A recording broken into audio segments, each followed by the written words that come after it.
सो circle का हम लोग नेक्स्ट पार्ट में मूव करें जो है साइक्लिक क्वाड्रिलेटरल। साइक्लिक क्वाड्रिलेटरल का मतलब क्या होता है, देखो एक एग्जांपल बता रहे हैं। ये हम एक सर्कल बना लिए। क्वाड्रिलेटरल का मतलब होता है ऐसा फिगर जिसमें क्या रहेगा, चार साइड। तो यहां पे हम लोग ना एक एग्जांपल बना रहे हैं जो एकदम क्लियर हो जाएगा। देखो यहां पे क्वाड्रिलेटरल बना दिया और एक सर्कल लेते हैं। इस सर्कल में एक और क्वाड्रिलेटरल बना रहे जिसको हम चार साइड दे रहे हैं और कहीं पे भी हम ज्वाइंट करा दे रहे। देखो इन दोनों में फर्क, देखो फर्क क्या है इन दोनों का डिफरेंस में। इन दोनों में एक फर्क ये है ना कि यहां पे ये पॉइंट देखो सर्कल से जॉइंट है, ये पॉइंट देखो सर्कल से जॉइंट है, ये पॉइंट सर्कल से जॉइंट है, लेकिन ये पॉइंट सर्कल से जॉइंट नहीं है ना। देखो ये पॉइंट सर्कल में जॉइंट होना चाहिए था, लेकिन ये पॉइंट क्या है, सर्कल से जॉइंट नहीं है। तो ये वाला जो पार्ट है हम लोग का, ये हम लोग का साइक्लिक नहीं है। ठीक है, ये हम लोग का साइक्लिक नहीं है। तो साइक्लिक का कंडीशन क्या है, ये हम लोग का साइक्लिक है। साइक्लिक में यहां पे एक चीज फिगर में गौर करो, ये पॉइंट सर्कल में है, ये भी सर्कल में है, ये भी सर्कल में है और ये भी सर्कल में है। चारों पॉइंट क्या है, सर्कल में है।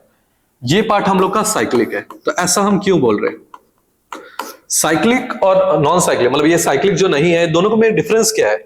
साइक्लिक वो होता है जहां पे सर्कल में क्वाड्रिलेटरल का चारों पॉइंट लाई करेगा, अगर लाई करेगा तो ही वो होगा साइक्लिक क्वाड्रिलेटरल। ये साइक्लिक क्या आएगा, क्वाड्रिलेटरल। ठीक है, अगर सर्कल में जॉइंट नहीं है वो हम लोग का साइक्लिक क्वाड्रिलेटरल नहीं है। ठीक है, ये बेसिक सा डिफरेंस समझो, साइक्लिक होता क्या है और साइक्लिक के बिना हम लोग का नॉर्मल क्वाड्रिलेटरल होता कैसे है। ठीक है, तो ये हुआ हम लोग का साइक्लिक क्वाड्रिलेटरल। अब यहां पे दो थ्योरम तुम लोग को याद रखना पड़ेगा। पहला थ्योरम ये बोलता है कि अगर हम लोग एंगल मानते हैं, ये एंगल को हम लोग मान के चल रहे ए, हम सबका नाम दे देते हैं, ये एंगल को नाम चलते हैं बी, ये एंगल आ जा रहा है सी, ये एंगल आ जा रहा है हम लोग का डी। तो ए बी सी डी आया। साइक्लिक क्वाड्रिलेटरल ये बोलता है कि जो हम लोग का ऑपोजिट साइड है, पहला थ्योरम देखो याद रखना, पहला थ्योरम ये बोलता है कि जो ऑपोजिट एंगल आ रहा है, ऑपोजिट जो एंगल आ रहा है इसका मतलब क्या आएगा, 180 डिग्री।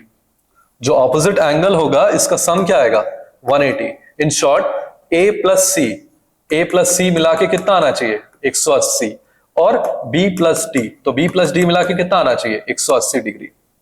ऑपोजिट एंगल जो आ रहा है इस दोनों का सम, मतलब ए बी और डी को मिलाएंगे कितना आएगा, 180।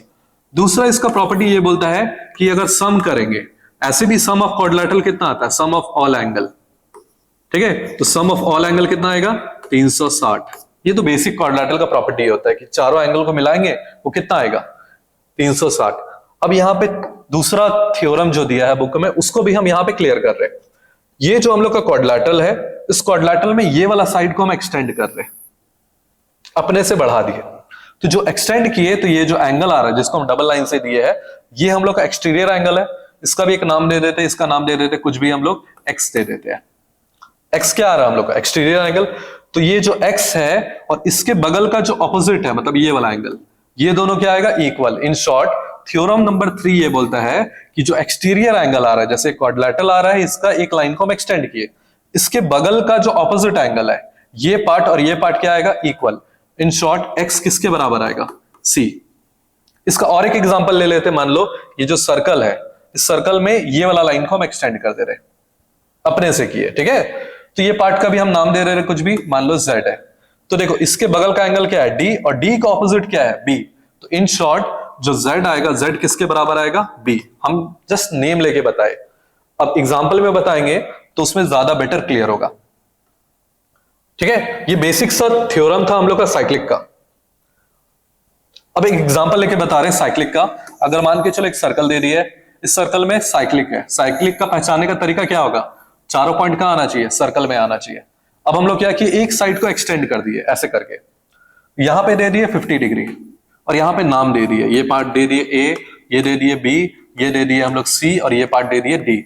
और फाइंड बोल दिया, find A B C D. अब कैसे निकालेंगे, सबसे पहला देखो C और 50, C प्लस 50 मिला के कितना आ जाएगा, 180। क्यों, रीजन क्या होगा, एडजेसेंट एंगल होगा ना। तो यहां पे C इक्वल टू क्या आएगा, 180 माइनस 50, 180 माइनस 50 दैट इज 130। तो C का वैल्यू हम लोग का निकल गया 130। अब D कैसे निकलेगा, ये जो 50 है, हम बोले थे ना इसके बगल का ऑपोजिट इक्वल होता है, मतलब D का वैल्यू क्या आ जाएगा, 50। सो D का वैल्यू हम डायरेक्टली लिख दिए 50। क्यों, क्योंकि एक्सटीरियर एंगल है, एक्सटीरियर जो एंगल आता है वो ऑपोजिट का क्या होता है, इक्वल होता है। अभी बताए थे थ्योरम में। सो हम लोग का D डिफाइन हो गया 50 है। अब D मिल गया हम लोग का, सी मिल गया हम लोग का। बाकी सम हम लोग प्रॉपर्टी लगा सकते हैं, A plus B plus C plus D मिला के क्या करेंगे हम लोग 360 लगा सकते हैं, और यहाँ पे ए को भी डिफाइन कर दिए थे 30 डिग्री है। सो अब सम ऑफ प्रॉपर्टी लगाएंगे तो क्या आएगा, A plus B plus C plus D. देखो यहाँ पे 4 इक्वेशन था, ए गिवन होना चाहिए था, इसलिए हम ए का वैल्यू 30 ले लिए। ए प्लस बी प्लस सी मिला के कितना आ जा रहा है 360। अब सबको पुट करो, ए का वैल्यू 30 है, बी का वैल्यू नहीं पता है, सी का वैल्यू 130 है, और डी का वैल्यू कितना है 50 डिग्री है, मिला के कितना आ रहा है 360। तो बी को सॉल्व करो, 180 360 माइनस देखो 130 प्लस 50 जो आएगा 180, 180 प्लस 30 दैट इज 210। इसको हम लोग माइनस करेंगे तो आ जाएगा 150। तो बी का वैल्यू कितना निकल गया, बी का निकल गया 150। ये बेसिक एग्जांपल है।